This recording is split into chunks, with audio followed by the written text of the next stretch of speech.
Welcome back to Elevate Your AIQ. This is Bob Pulver, and today we're diving into the intersection of AI, trust, ethics, and human potential. Ceci is a practitioner and academic. She's the founder of 3 Standard Deviations and a researcher focused on trust and authenticity in tech-mediated communication. We are going to explore the importance of critical thinking in an AI-powered world, the evolving role of data literacy, and how organizations can ensure ethical and responsible AI adoption. Ceci also shares her 3Cs framework: curiosity, creativity, and critical thinking as a foundation for thriving in the age of AI. This is a thought-provoking conversation that I really enjoyed, and I think you'll be glad you listened. Let's jump in. Hello, everyone. Welcome back to another episode of Elevate Your AIQ. I am your host, Bob Pulver. With me today, I have the pleasure of speaking with Ceci Dones. How you doing this morning, Ceci? Good. Thank you. This is a very exciting conversation. I'm very curious where we take it. Yeah, there's a lot to talk about. So why don't we start with just you introducing yourself and some of the work you've been doing and how you wound up doing it. Yeah, I would say I am a practitioner, academic, and what that means is I'm a hybrid. On the practitioner side, I am the founder of 3 Standard Deviations, so I help organizations big and small make sense of what AI means for their organization and for their consumers. On the academic side, I study trust and authenticity signals in technology mediated communications. So I am endlessly fascinated by nonverbal communications when technology is helping and hindering that connection. Wow, that sounds like a big and complex endeavor. So much nonsense going on, misinformation, disinformation. So let's get into it. Where should we start with the academic side or should we start with the practitioner side? We can do the convoluted circular journey that is, I guess, me trying to be a grown up. Always been driven by my curiosity. And so I am a quant researcher, and I've been very much focused in trying to study people. Why do they do what they do? And telling those stories about people using data.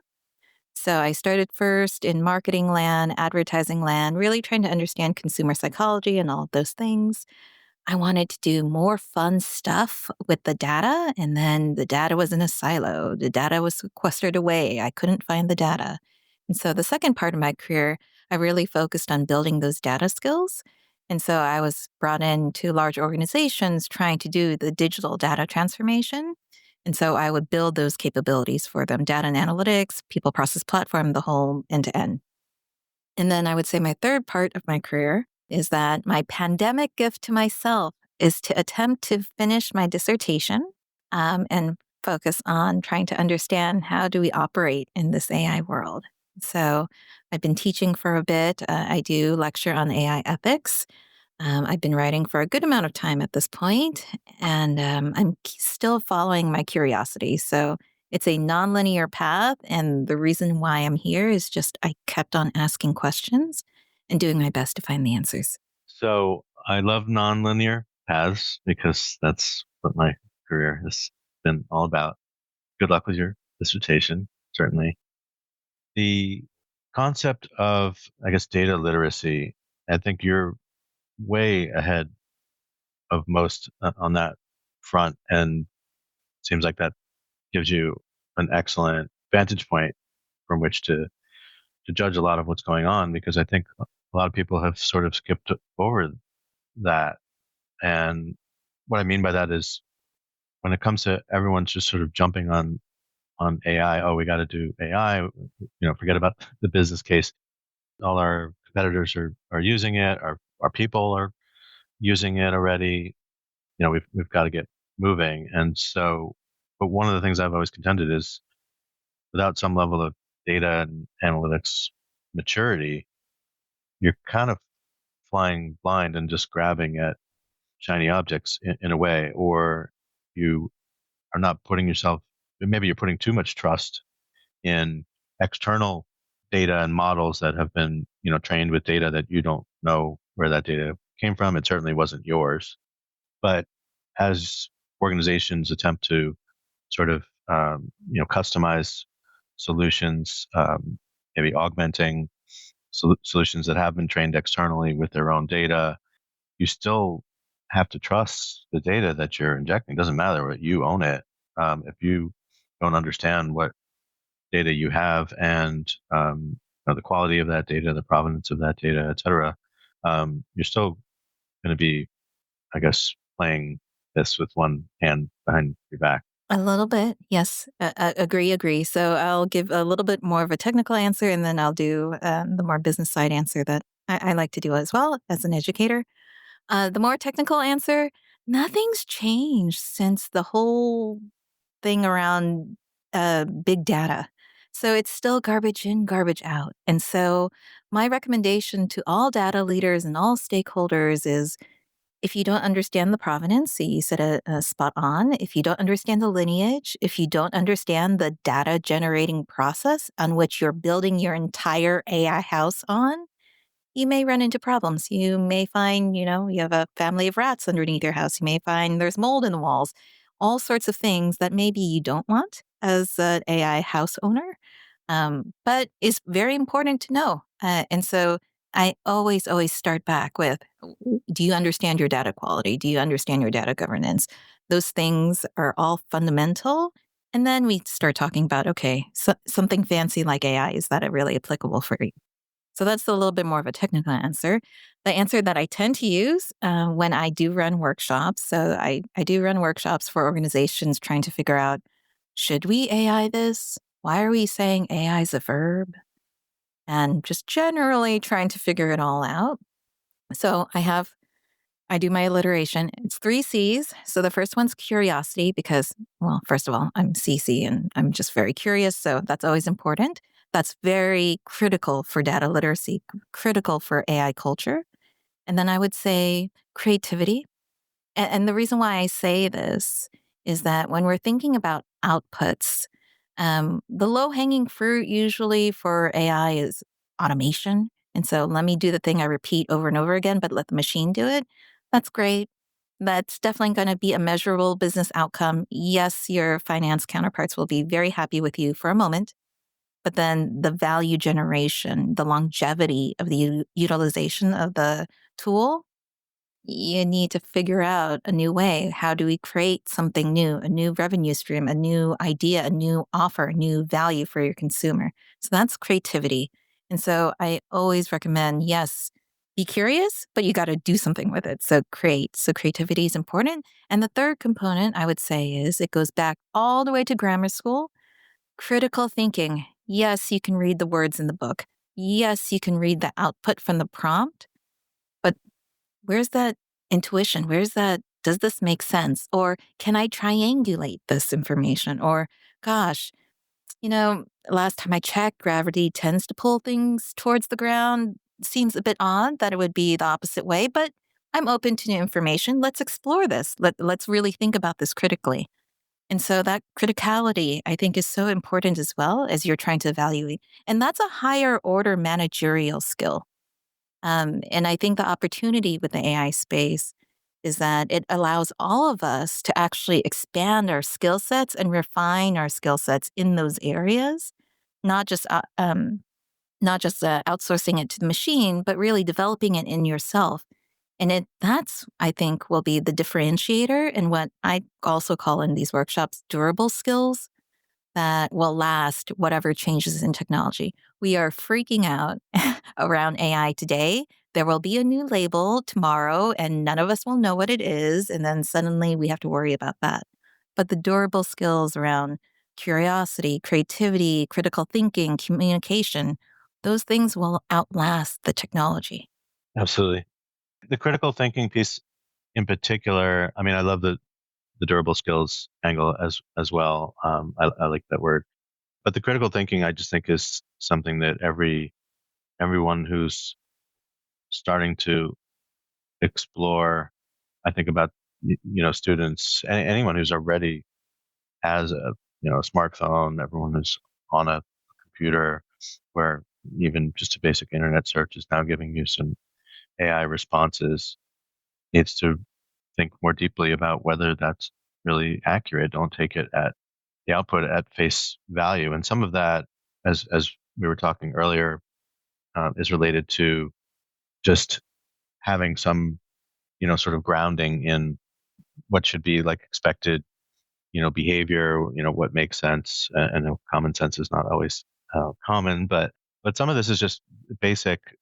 It's not a calculator, and this isn't just you know give it one prompt necessarily and get the answer, and that is the end of the interaction.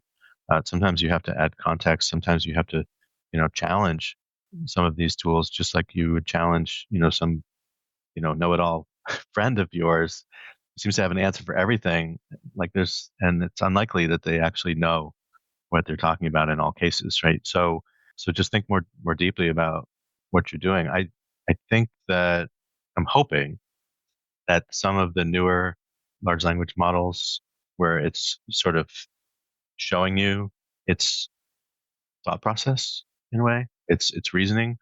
I'm hoping that some of that will be extremely helpful for those who are not necessarily critically thinking yet when they're using these tools, but because you can actually look at it and say, "Oh, I see. It completely, misunderstood, or I didn't explain that, clearly enough. I need to add this additional context, and now I'll get a better or potentially completely different answer." But I do wonder, going back to the sort of data, literacy piece. Like, I get concerned when I hear people getting overwhelmed with just too much, AI stuff. I'll never, learn all this or whatever. And so, I guess one of the questions I have for you is, as you think about people's sort of data literacy, does everyone need to have that data literacy to be able to apply that critical thinking? Or Yeah, so that's a really good question. I have all sorts of feelings when it comes to the word literacy, because most of us have had the opportunity to go through formal education. So we learned how to read, and that's part of literacy. Most of us also, through that formal education, also had learned how to work with numbers, so numeracy. And so, where I get a little bit opinionated about data literacy is that I don't know where we came about with this weird expectation that everyone has to be a data scientist. If we think about languages, right, what are we actually trying to do? We're trying to communicate with a computer, we're trying to communicate with a machine such that through those interactions, and it could be repeated interactions over time, like with prompting, we get an output we want. So it's still learning another language, another communication skill. And so for those of us who may speak multiple languages, or maybe those of us who don't, but maybe have traveled to other markets, okay, you travel to a market where you making it up, you don't speak French. What do? You pick up the travel guide, maybe, or Duolingo, or whatever it is to pick up enough because you're going on holiday for 2 weeks and you want to taste all the wonderful wines. Fantastic. That's a brilliant objective goal. You're learning enough French such that you can operate in that environment. That's excellent. When I think about data literacy and when I think about individuals that are feeling overwhelmed, I feel overwhelmed every day with the amount of AI and data news. But something that helps to keep me grounded is understanding, oh, I don't have to be able to write law in French. I'm only going there for 2 weeks. And so, what is my purpose for learning to do this?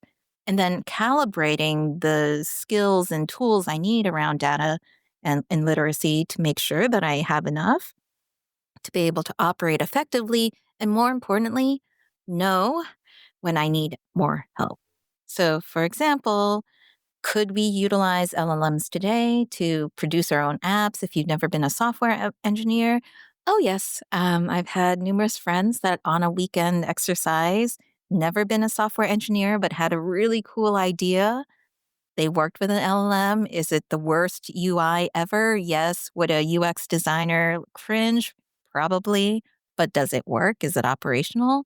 They were able to do that working with an LLM, but they had a very specific goal. So if your specific goal is, I really want to be good at utilizing ChatGPT, fantastic. That's your LLM of choice. Okay, let's understand, what does this prompt engineering thing?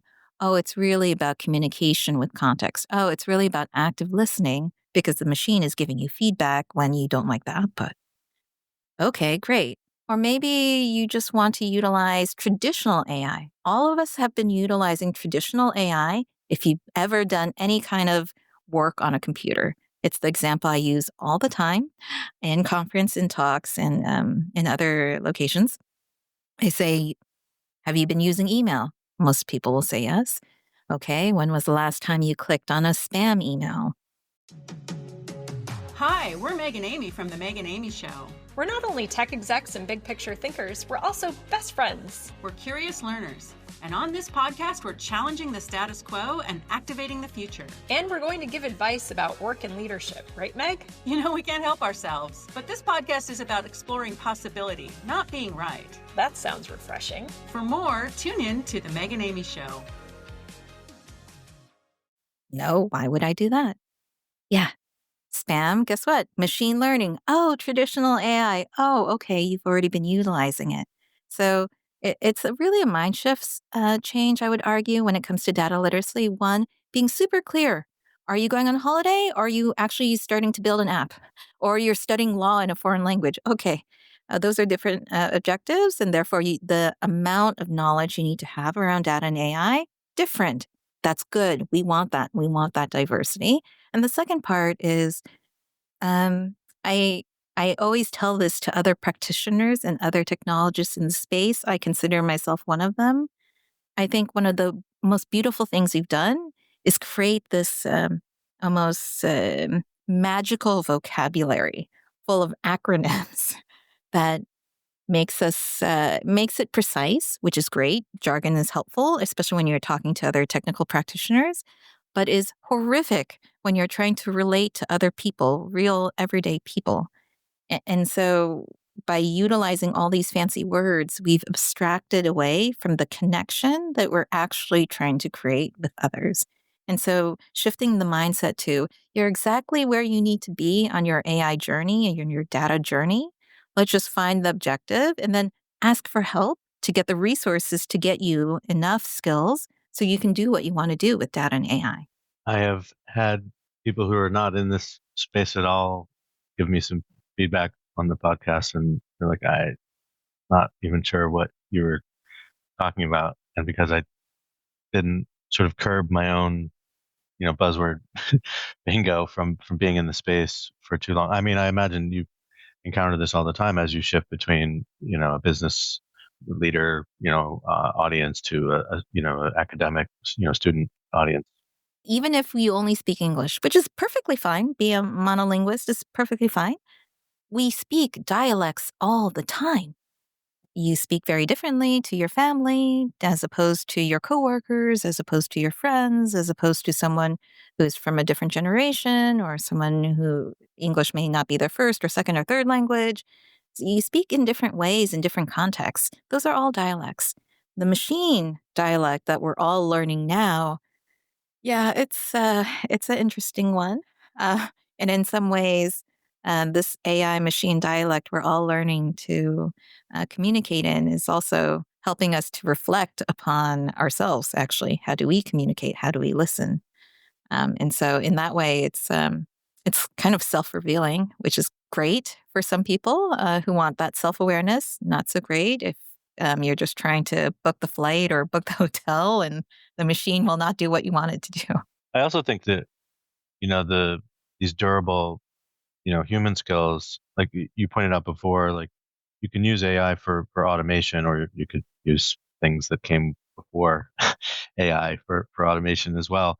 And, but once you get past that and you get to the sort of higher value, tasks and, activities that you need to actually do the rest of the work, those durable skills are going to become even more important, right? Like if you get rid of a lot of the grunt work, the repetitive, sort of rote tasks, this is where we need to figure out what does the human and AI, sort of collaboration look like, and how do we determine which additional sort of maybe reasoning tasks do we now offload to a more competent, more advanced AI solution, versus what do we hang on to maintain, relationships and things like that. So I think that's where it just emphasizes that as we move forward, these skills, these human skills, become more important. And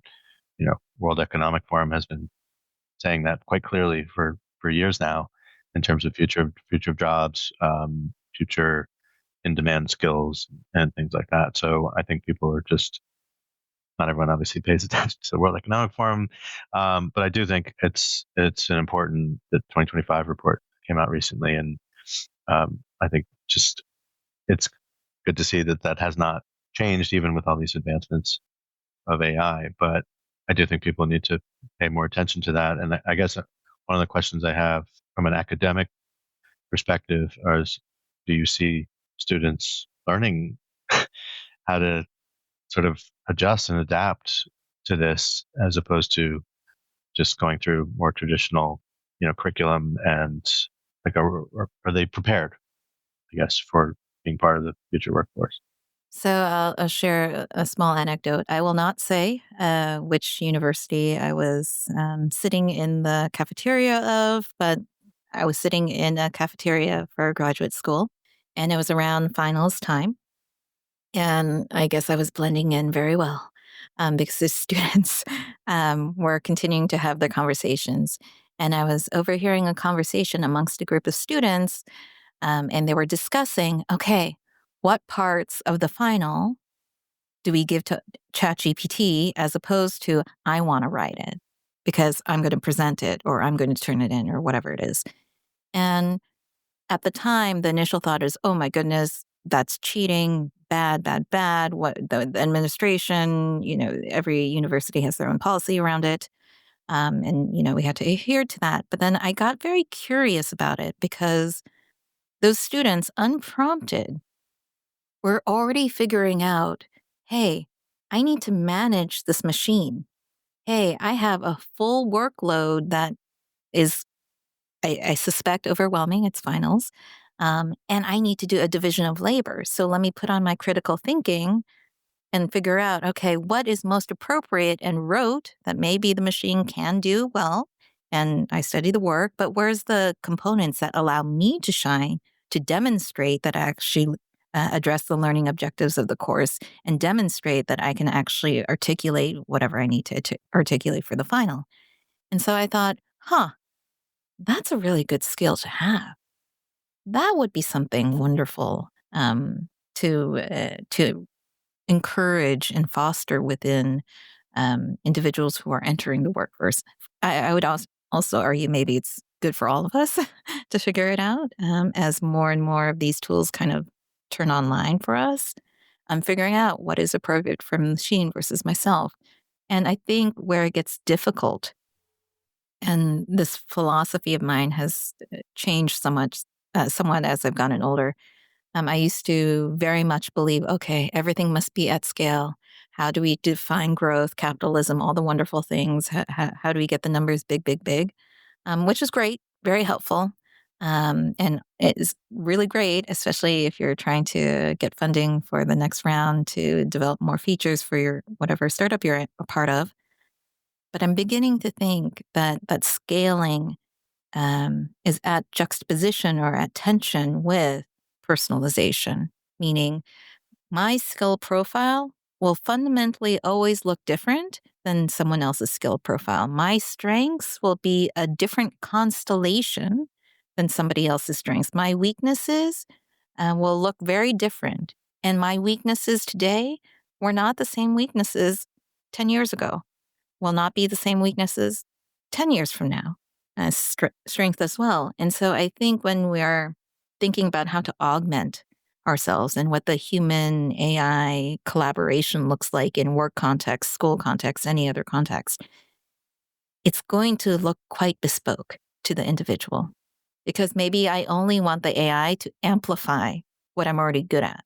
Okay, that's a choice. Or maybe I only want the AIs to supplement what I'm actually weaker at. And frankly, I don't have motivation to improve upon. That's a choice. Excellent choice.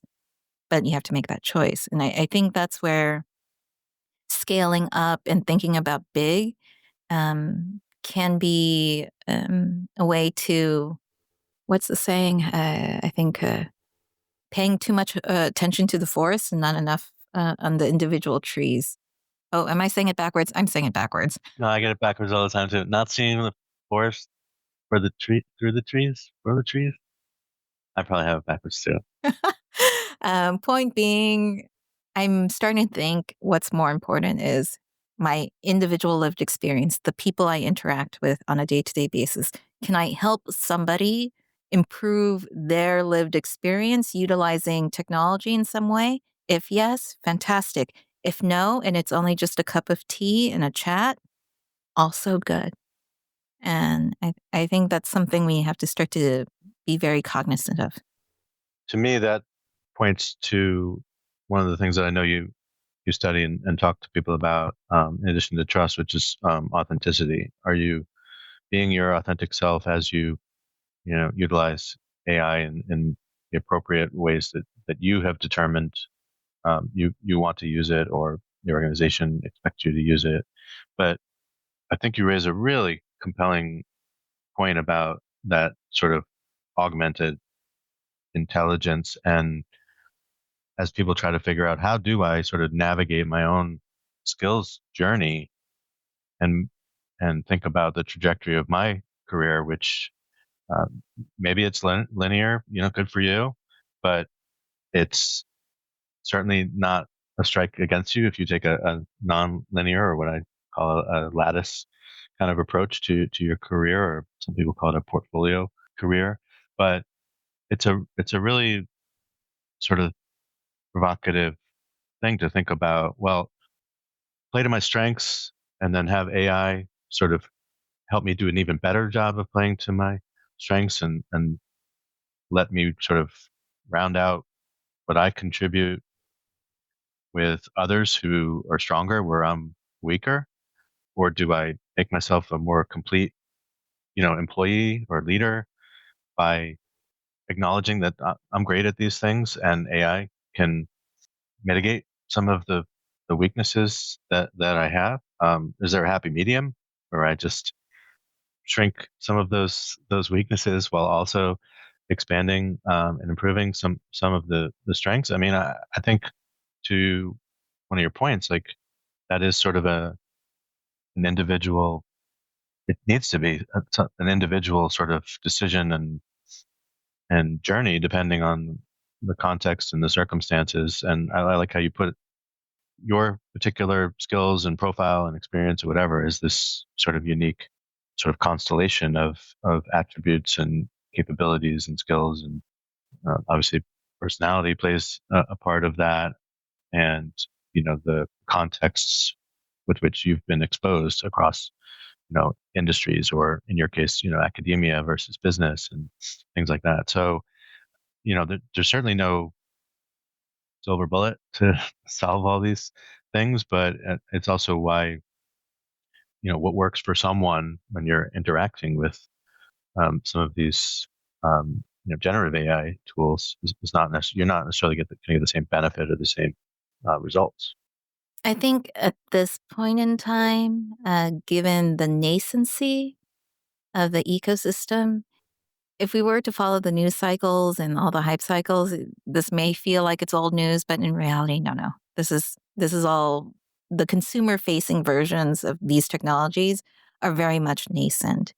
I think the most prudent strategy to take at this point in time is, of course, with some level of caution, right? We don't want to cause any unintended harms, but with some caution, keeping an open mind and keeping a mindset of playfulness and curiosity could be more useful at this point, as opposed to what is the formula, or what is the best practice. There are no best practices. We are still literally figuring this out. We are as curious about the machines and what they're producing as the machines are, one could argue, perplexed at our level of frustration with them. So something that this conversation is making me think about is, it wasn't too long ago, actually, when we all had to say AI hallucinations when it makes an output that doesn't make sense. Oh, it's a hallucination. Hallucinations, bad, bad, bad, bad, bad. We have to do away with them. And there is research to mitigate the hallucinations because having machines that are a bit more predictable could be useful for us to mitigate risk. However, there's a new line of research that's beginning to explore, these hallucinations, this is data. What is it trying to tell us? Is there a pattern here? Is there something to learn from this aberration? Is there something to learn from this deviance? I think that's very interesting. And because of those things, I think we still have to keep an open mind about a lot of this AI stuff, also recognizing, some level of caution. So running with scissors, maybe not so good, but using scissors to cut out really cool things, arts and crafts, yeah, try it. Why not? And I think that's where I know we talk a lot about ones and zeros in data land and AI lands and technology land. So it sounds very abstracted. Why am I in this business? Why do I love this topic? I find it to be so creative. If we allow it to be, our medium is technology, and the amount of things you can create from it, I can't even imagine. That excites me so much. Yeah, I think there's a lot. As you pointed out, I think we're still very early days with all of this, and it is exciting to see, what, the directions that some of these tools can go, and how is it really starting to mirror, human brain kind of reasoning, or how do you explain, to your point, that even the hallucinations? You're right. I mean, how many of us are curious enough to ask, like, why is it doing this? And maybe some of that exposure, the transparency of its reasoning logic to the user will help with a little bit of this. But there's a futurist and author, Gary Bowles, who works at Singularity University, who's been on the show before, but he just posted the other day talking about hallucinations, and it was like, wait a minute, so it's really smart, and it goes and it realizes it doesn't have the answer for you, and yet it still gives you one, knowing that that's not the answer. Why does it do this? Right? So I'm not expecting everyone to have that level of curiosity, just like I don't expect everyone who gets a driver's license to also be a mechanic and know what every sound and every gauge and all these things mean. But some of us are going to be curious, and those are the folks that are probably going to keep, drilling in and probing and learning. And, for other people, that's just a rabbit hole that they don't want to go down. But I think it's important to understand how it's thinking, because as these things evolve, or how we come to rely on them more and more, you've got to think more deeply about, what this all means. First of all, I think it's a very beautiful way to communicate that idea. Something it makes me think about is words have valence, and we attach these valences, so positive, negative. So hallucination, generally, we attach the negative valence. So, ooh, it's not good. But I get very curious. So when we go to sleep, and hopefully some of us do, and hopefully some of us are dreaming, the things we dream about, typically not realistic, typically has some kernels of something that looks familiar, but is also maybe not familiar at all. We call those dreams. We don't call them We don't call them sleeping hallucinations. So, whereas the words we use to describe the things we experience, because there is valence to them, so positive, negative feelings about them, shapes how we perceive those things. And so I get very curious, if we were to remove those positive, negative feelings, can we learn something from it? So spot on. I'm very excited to see the outputs of the work, especially if it gives us more insight into how the machines think. Wanted to switch gears and talk a little bit about AI ethics. So I'm curious about your audience's, think about that concept. So when I do speak to other business leaders around AI ethics, it tends to be more around regulatory requirements. What's the anticipation of those regulatory requirements? what does this mean in terms of data governance and AI ops and all those technical words that we use to say how do we manage the machines. And so it tends to be more around policy and regulation. What does it really take to lead with impact in today's ever evolving world? Welcome to Inside the C Suite, the podcast where influence, energy, innovation, and empathy converge. Hi, I'm Christy Honeycutt, your host. Join me as I sit down with the boldest voices in leadership, visionaries who are not just making decisions, but making a difference. In every episode, we explore the heart of leadership. How do high performing leaders harness their energy?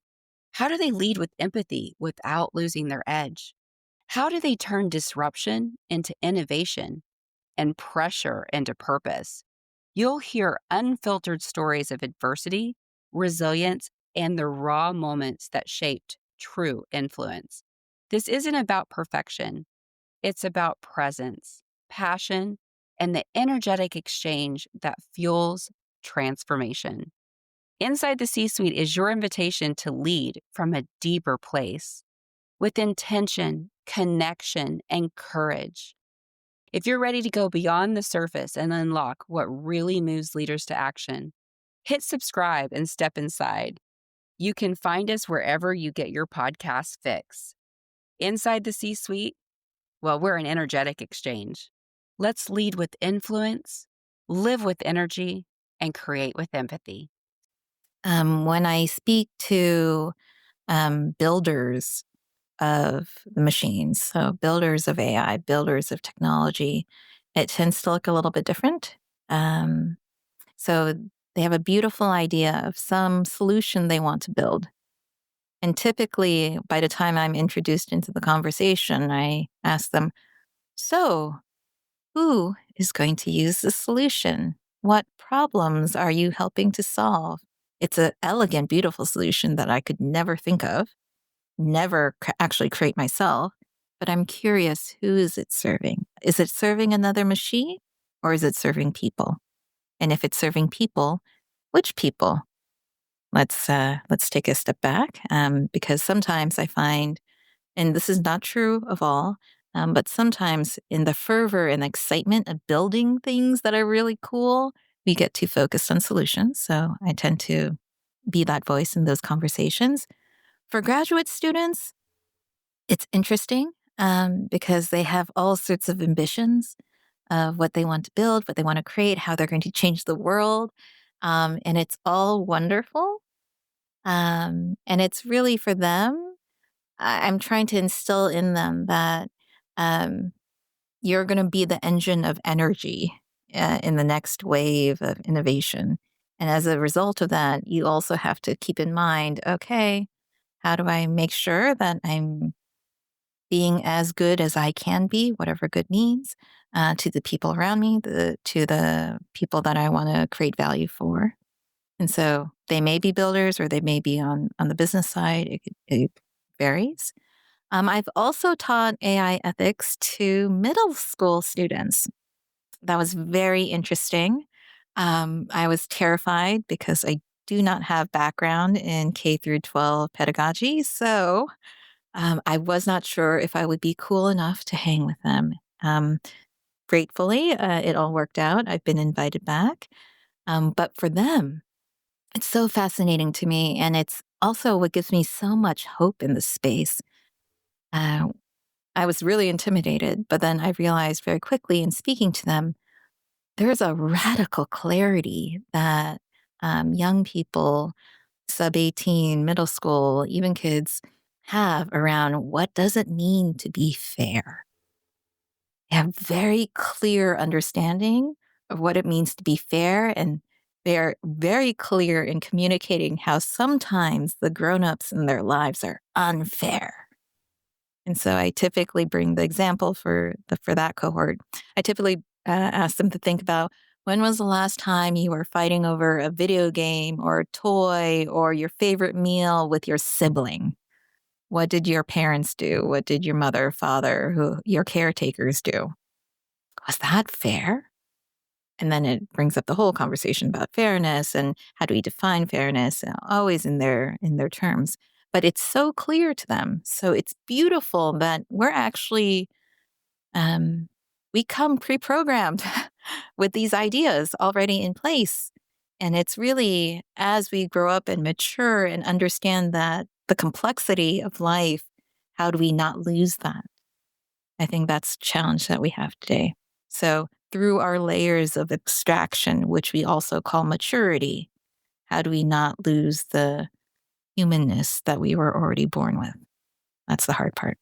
Yeah, it's really interesting. I've been sort of dabbling in what's going on the education side. I mean, I care about what's going on inside workplaces, partly to your original point around, look, there's legislation that exists. There's more legislation coming, a lot more longstanding legislation that was around since, before you and I were on this planet. And so how people sort of absorb that into some of their existing models is important, not just to contort themselves towards some of the pre-existing teams around governance, risk, compliance, legal, etc., but that there's additional layers of complexity and also the sort of responsibility to sort of oversee all of this is not necessarily relegated to those teams specifically. It's also not IT's job. Just because it's AI doesn't mean IT owns all these aspects, because when we talk about ethics and human centricity and things like that, there's a lot more to think about. But on the education side, like before people even get to be part of the workforce, my daughter's in high school, and I've talked to the school administrators, and I just think about a couple things. One is preparedness for both higher education and the workforce, because it won't be very long before she's looking for internships and applying to things, in addition to, of course, the college essay application process. But I think about the fact that, like we talked about before, AI is on their devices. They have laptops, they have smartphones. They've been using digital technology since basically birth. And as you pointed out with your middle school example, and for those not in the US, that's grades 6 through 8, sometimes 5 through 8. So basically like 10, 11 years old through like 13. Like they can start to understand and appreciate some of these concepts, like you said, around, fairness and equity. And it might be a little bit of a stretch to get too deep into, human centricity and things like that. But you can start to lay the groundwork, that early, as well as, using your graduate school example, like where people really need to think about, like, I've got a test. The teacher or the professor their expectation is that you are using your human brain to show that you understand the material, and that you're putting, what you when you put words to paper or answer these questions, that it's your brain. And if there are specific circumstances where it's okay to sort of augment your thinking and your brain, but you need to understand what some of those expectations are, so that you don't cross that sort of ethical line. And whether that's a college essay or just trying to get your homework done, and recognizing that you should be, if you're going to use AI, it should be in the same capacity that you would ask a parent or a teacher or a tutor for help. You are not to go to that. I mean, I know my daughter understands this, but not everyone necessarily does. And so they're looking for, everyone's always looking for a shortcut, an easy way out, and just get this done and move on. But if you acknowledge that the objective is to learn and not just get the resulting good grade, then you should use AI as sort of that coach and mentor and tutor, and not just as a calculator or something that's just going to give you the answer and do the work for you, and essentially earn you credit that is perhaps not justifiably. Yeah, agree. And the challenge in the higher ed space is Okay, what do we mean by learning now when we say learning objectives? Those are very open questions. The challenges when we're talking about under 18s is that physically, emotionally, socially, they are going through so much significant change. The prioritization of social emotional development in context of utilizing technologies to mitigate this communication, mitigate the interactions, that's something to consider as well. So it's very, very complicated. What I'm so hopeful about is it's not as though these ideas are happening in a silo or happening in doors that cannot open necessarily.